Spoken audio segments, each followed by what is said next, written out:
Well, welcome. Thank you for joining us on this edition of News 2. I'm Sandra Gamansing. In our top story, the Bureau of Corrections is responding to claims from Golden Grove inmates' family members regarding the prisoners' treatment. On Wednesday, 2 women said their incarcerated loved ones aren't getting the proper care for their injuries. And BOC officials say that's just not true. News 2's Erica Parsons has more. It's unfair. It's unfair to us. And we need help because nobody wants to speak up and nobody's not trying to do anything, and we need help. Portia Matthews and Nyla Hendrickson told News 2 Wednesday they're concerned that their family members incarcerated at Golden Grove aren't receiving the proper medical care for their injuries. Lester Roberts and Larry Williams are alleged to have been involved in a shootout in April that left 1 man dead and a police officer severely wounded. The 2 were themselves shot that morning and critically injured. Corrections officials say they've received proper care. Well, we recognize the concerns of the family members. The Bureau of Corrections continue to provide medical services to all offenders and detainees that enter our facility. The individuals in question have been seen by our medical staff. They're being treated. The women say because the 2 men are alleged to have been involved in a cop shooting, they're being denied adequate care. Corrections officials deny those claims. If an offender comes in and we're in our custody, then we provide whatever care while they're in detention, regardless of how the injury came in. Okay, and we have done that. We have a constitutional right to do it. We have a responsibility to do that as well. In those cases where the injuries exceed what we're capable of providing, then we send them to the emergency room or to the Walloon Hospital for additional care. And as for whether the men are being housed appropriately for their injuries, they're restricted to the housing unit based on the classification level. Erica Parsons, News 2. The women were also concerned that they hadn't been able to visit the detained men, but Golden Grove Prison remained on lockdown until earlier this week when it was lifted. News 2 will keep you updated. In an update of the April 19th shootout at the Outside the Frontline nightclub on St. Croix, VI police officer Sergeant Anthony Hector, who was wounded as he attempted to defuse the situation, was recently released from the hospital. Officer Hector was shot in his back and abdomen after he confronted a group of armed men, identified himself as an officer, and ordered them to drop their weapons. 2 days later, he was airlifted to the Jackson Memorial Rider Trauma Center in Florida. 3 of the 5 men arrested in connection with the shooting were arraigned and pleaded not guilty to all charges, while the remaining 2 men are scheduled for arraignment on Friday, May 23rd. We wish Hector a speedy recovery as he continues outpatient rehabilitation treatment. It is Emergency Medical Service Week here in the Virgin Islands as well as across the nation, and on St. Croix, in honor of their 30-year celebration, EMS conducted a simulation to showcase the EMS ability to assist and save lives in an emergency situation. We have a citizen who's recognized that we have an individual who is down. If there's anyone around that knows CPR, they can start CPR. So at this time, he recognized that the patient has no pulse, and when the patient has no pulse, that means that the heart is not working. The pocket mask is used as a barrier device to prevent you from coming in contact with the patient's body fluid. He's also giving breaths to the patient at this time. The Adjutant General of the Virgin Islands, Major General Ronaldo Rivera, is inviting the community to a deployment welcome home event this evening, Thursday, May 22nd, around 9 p.m. The 1947th Contingency Contracting Team will be returning at the Cyril Lee King Airport on St. Thomas. The unit left the territory in July 2013. The Family Readiness Group, they're hosting a brief welcome home ceremony. The Wing's 73rd Army Band will perform ceremonial music. Now, the team completed demobilization at Joint Base McGuire-Dix Lakehurst. The team consisted of Major Peter Stevens from Virginia and 3 Wing soldiers, Captain Brenda Sidney, Staff Sergeant Dazarine Lescott, and Staff Sergeant Lazarus Toussaint. 2 VI guardsmen deployed to Afghanistan and 1 to Qatar. Well, due to a change in programming, News 2 will not air at the regular time of 7 p.m. on Memorial Day Monday. But be sure to tune in for a special called Better to Be Human. The half-hour special brings attention to the life, challenges, joy, and self-empowerment of people with disabilities. It is an educational documentary that enlightens the USVI community about disability rights. Better to Be Human is produced by award-winning filmmaker Johanna Bermudez-Ruiz and Cane Bay Films LLC and Disability Rights Center of the USVI. News 2 returns 7 p.m. on Tuesday. An equipment display of a new ferry boat that will soon ply the waters between St. Thomas and St. John. Information about careers, they were all made available by the Public Works Department today at the Fort Christian parking lot on St. Thomas as part of the celebration and observation of National Public Works Week, which began with an equipment motorcade along St. Thomas waterfront earlier this morning. It was followed by a similar equipment display on St. Croix on Wednesday. The kids are having the opportunity to experience the equipment. Staff is enthusiastic, showing them the various aspects of the equipment, the safety operations of the equipment.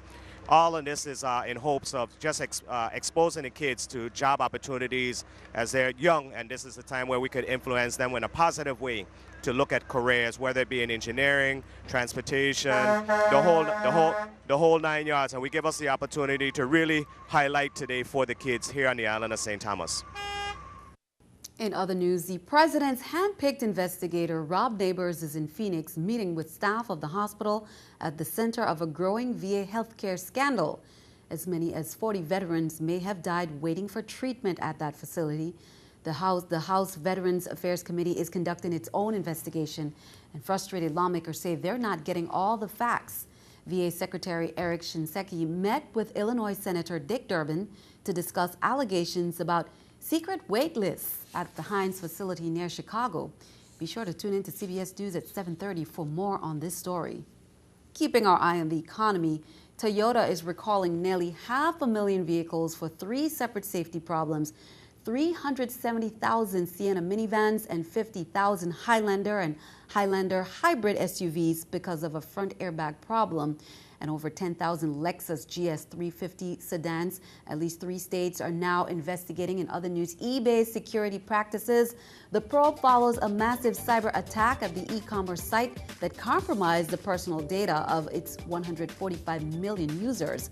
Here's the New York Stock Exchange with our stock market watch. Everything up. The Dow 10, NASDAQ 22, S&P 4.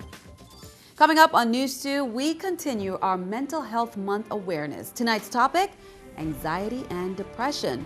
Doctors say they are 2 commonly diagnosed mental illnesses.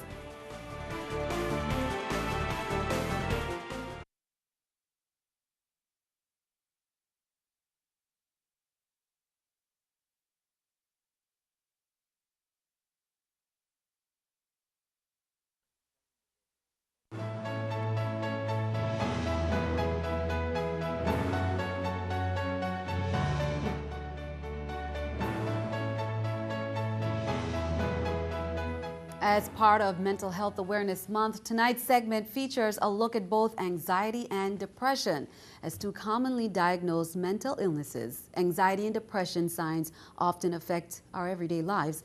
News 2's Shanika Robinson has tonight's mental health segment. Some of the more commonly diagnosed mental illnesses are depression and anxiety, and I think that those are ones many people can relate to. In terms of depression, many are able to identify some of the symptoms, and others tend to seek medical help in order to do so. Depression consists of having a low or poor mood, a sad mood or depressed mood most of the day. People may have disturbances in their appetite or disturbances in sleep. They may lose interest in activities that they previously found pleasurable. They may have feelings of worthlessness or thoughts of death.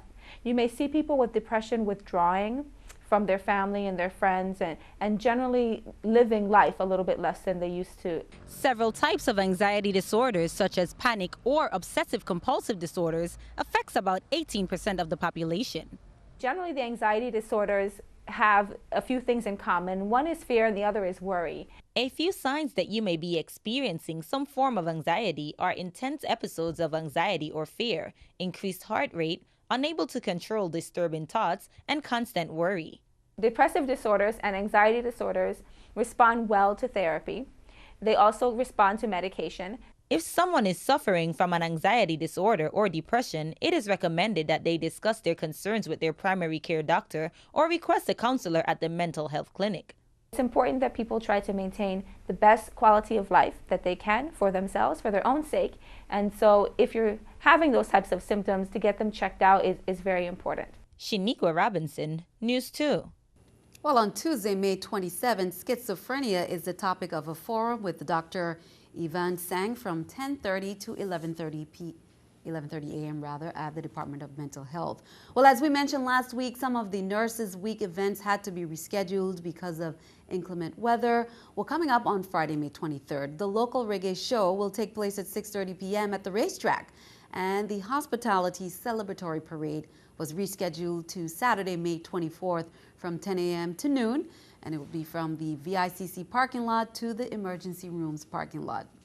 Students from St. Croix Public Schools displayed the best in science, technology, engineering, and mathematics Thursday.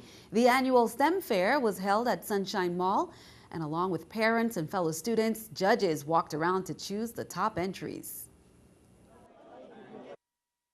This is the culminating event for the district where everybody gets to show off their engineering practices and their knowledge of the scientific method. My hypothesis was if I test the seawater around St. Croix for the pH and the electrical conductivity, that it would prove that certain areas are saltier than others. And yes, I did prove my hypothesis was right. These students are our thinkers. They're the ones who think outside of the box. They're our inventors, our creators, our engineers, our scientists. These are the students we need. These are the ones who are going to help us to solve many of the problems that we have. You know, we look up to them. They're our stars. Congratulations to all the students. More congratulations are in order as Eileen Garner, Director of UVI's Community Engagement and Lifelong Learning Center, was presented with the Patriot Award from the U.S. Defense Department's Employer Support of the Guard and Reserve. Garner was presented with the ESGR's award by retired Colonel and ESGR State Chairman Beresford Edwards. The Patriot Award recognizes supervisors for their support of the National Guard and Reserve members. Garner was nominated for the award by VI National Guard officer and UVI cell employee Valencia France Burke, and UVI's president, Dr. David Hall, joined in that celebration. In some entertainment news, Maxi Priest is closing out the season of the Reichel Center's lineup of great world-class entertainment on Saturday, May 24th at 8 p.m. You can hear the reggae and R&B fusion sounds of Maxi Priest. Opening act is Elva Escobar. You will not only hear the old favorites, but you'll get the opportunity to hear his brand new single, Easy to Love. Maxi Priest has earned his place among other greats such as Bob Marley, Jimmy Cliff, Tootsie and the Maytals. Steeped in Jamaican music, yet raised in South London, he's one of only 2 reggae acts, along with UB40, to have an American Billboard #1 hit, Close to You. That was in 1990. Well, if you purchased a ticket for today's drawing of the VI Lottery, you couldn't miss the feel-good ticket of the year. The annual Love Your Pet VI Lottery ticket features 20 of the island's most loved pets. Thousands of votes were casted to select the lucky winners. Hopefully they brought you luck as well. Here are the winning numbers. The VI Lottery presents draw results of today's drawing exclusively on News 2. The winning ticket number, the grand prize for $175,000 is 28049. 28049. Second prize for $65,000, 01358. 01358. Third prize for $40,000, 24178. 24178. Fourth prize for $30,000, 14567. 14567. Fifth prize for $20,000, 11937. 11937. If your ticket number wasn't called, keep trying. One of these days, your number could win. The next drawing is the EX drawing on June 19th. Play the VI Lottery and imagine the possibilities. Well, good luck as you check those tickets. Be sure to stick around. Your News 2 AccuWeather forecast is coming up next.